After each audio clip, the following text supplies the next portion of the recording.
করব মৌলিক রাশি নিয়ে। গত পর্বে আমরা বিস্তারিতভাবে জেনেছিলাম যে মৌলিক রাশি কী, অমৌলিক রাশি কী, বা ভৌত রাশি কী বা অভৌত রাশি কী।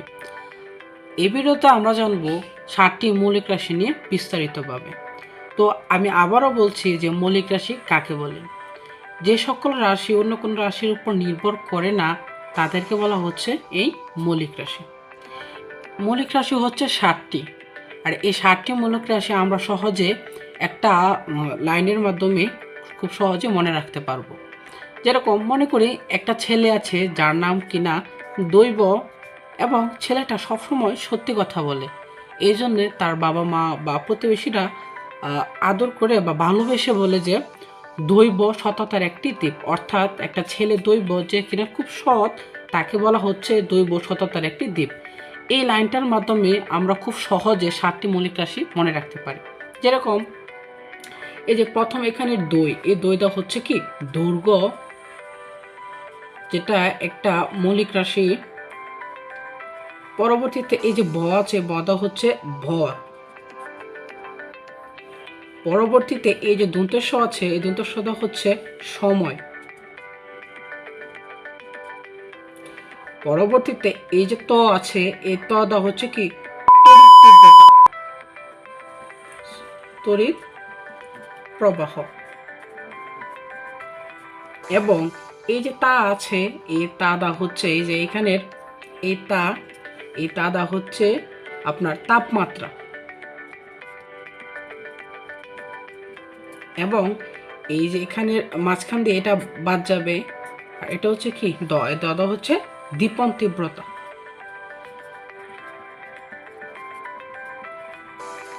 আর এই প দিয়ে এই যে এই প দিয়ে হচ্ছে কি পদার্থের পরিমাণ।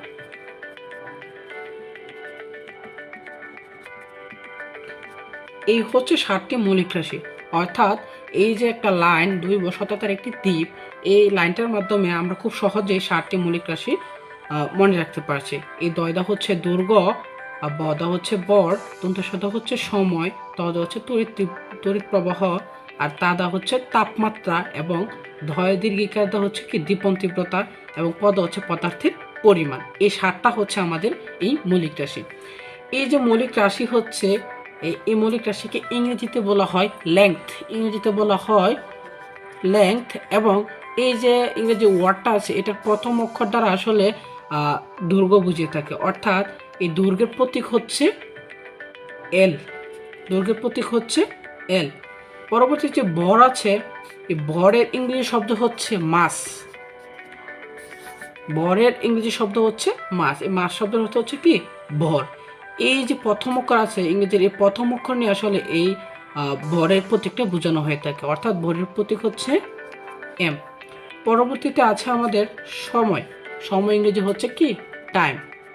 এখানে এই টাইম বাংলা অর্থ হচ্ছে সময়। এটার এই যে প্রথম ওয়ার্ড টি আছে, টি দ্বারা আমরা এই সময়ের প্রতীককে বুঝিয়ে থাকি। পরবর্তীতে আছে তড়িৎ প্রবাহ। তড়িৎ প্রবাহ ইংরেজি হচ্ছে কি অ্যাম্পিয়ার। ঠিক আছে, এই অ্যাম্পিয়ারের প্রথম ওয়ার্ড আই নিয়ে আমরা তড়িৎ প্রবাহের প্রতীকটা বুঝিয়ে থাকি। তড়িৎ প্রবাহের প্রতীক হচ্ছে আই। তারপরে তাপমাত্রা। এই তাপমাত্রা ইংরেজি হচ্ছে টেম্পারেচার। এই টেম্পারেচারের প্রথম যে ওয়ার্ডটা আছে টি, এই টি দ্বারা আসলে আমরা তাপমাত্রা বুঝিয়ে থাকি। এবং দীপন তীব্রতা, এটার প্রতীকটা হচ্ছে আই ভি। এবং পদার্থের পরিমাণ, সেটাকে বোঝানো হয়ে থাকে এন দ্বারা।